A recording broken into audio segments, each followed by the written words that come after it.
देश के लोकप्रिय प्रधानमंत्री आदरणीय श्री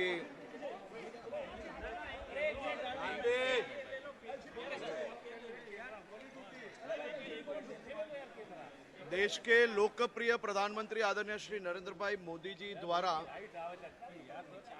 फिट इंडिया मूवमेंट, जिसने कश्मीर से लेकर कन्याकुमारी तक युवाओं में खास तौर पे फिटनेस के लिए एक बहुत ही बड़ी जागृति लाई।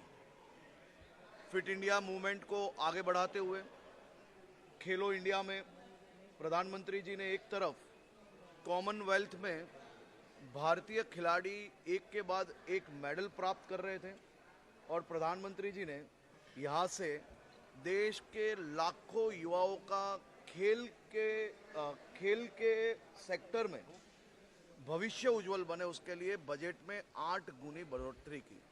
ये अपने आप में एक बहुत बड़ा विषय है।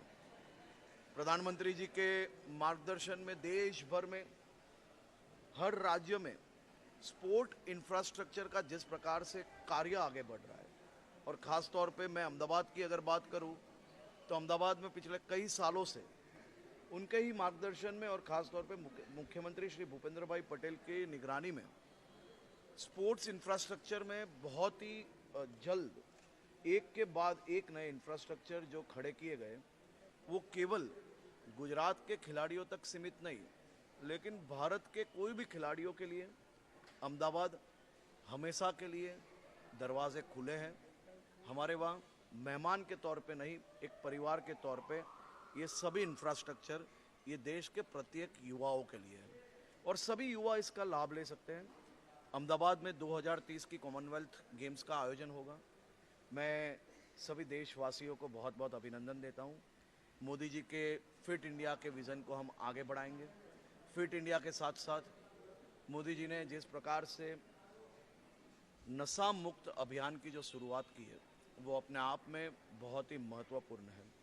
मैं मेरे राज्य के सभी युवा साथियों को साथ में लेके नशा मुक्त अभियान को नीचे तक पहुंचाने के लिए मुख्यमंत्री जी के मार्गदर्शन में ये कार्य और तेज़ी से आगे बढ़ाएंगे। नशा मुक्त अभियान को आगे बढ़ाएंगे, फिट इंडिया मूवमेंट को आगे बढ़ा के देश के युवाओं को ज़्यादा से ज़्यादा अपॉर्चुनिटी स्पोर्ट्स सेक्टर में मिले, उसके लिए गुजरात सरकार काम कर रही है। भारत सरकार के पूरे मार्गदर्शन में हम ये काम को आगे बढ़ाते जाएंगे। 140 करोड़ जनता के लिए गर्व की बात है। छोटे सेंटर से भी कई खिलाड़ी जो है तो अभी आगे आएंगे, कितना फायदा होगा इससे?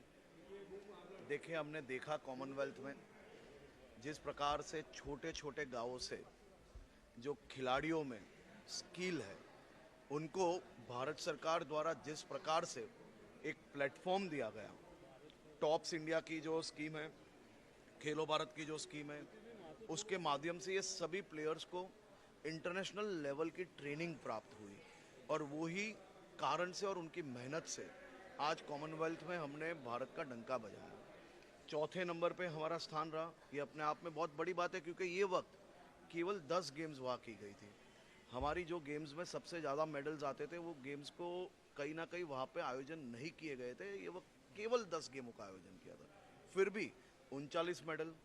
और मुक्केबाजी की अगर मैं बात करूं तो दुनिया ने भारत के मुक्के के पावर देखा है और ख़ास तौर पे भारत की बेटियों ने भारत का तिरंगा और शान से ग्लासगो में लहराया है। मैं मेरी सब बहनों को, देश की बेटियों को अभिनंदन देता हूं और ख़ास तौर पे मोदी जी फिट इंडिया की जो बात कर रहे हैं, वो उन्होंने हमेशा अपने जीवन में उतारा है। हजारों कार्यकर्ता, नेता, सामाजिक एवं उनके साथ संपर्क में आने वाले लोगों ने ये नज़दीक से महसूस किया। मैं भी उनमें से एक हूँ। कई बार देखा है, कोई युवा अगर मिलेगा, थोड़ा सा भी पेट बाहर होगा, कोई नेता मिलेगा, पेट बाहर होगा, एक बार मोदी जी की टिप पे या फिर उनके कहने पे मैंने हज़ारों लोगों का जीवन बदलते हुए देखा है और जो लोग अनफिट थे उनको फिट होते हुए भी देखा है। ये केवल एक नारा नहीं है, उनके जीवन जीने का ये तरीका भी है और यही तरीका देश भर के युवा फिट इंडिया के माध्यम से ज़्यादा फिट हो, वो प्रयास किया है। अपने आप में हम सबके लिए ये एक बहुत ही बड़ी अपॉर्चुनिटी है और 2030 में भारत अव्वल नंबर पे रहे, ऐसी शुभकामनाएं। सर 100वां कॉमनवेल्थ गेम अहमदाबाद में हुआ, कितना भव्य होगा, कैसी तैयारी होगी? अहमदाबाद कॉमनवेल्थ गेम्स आयोजन में एक नया बेंचमार्क सेट करेगा।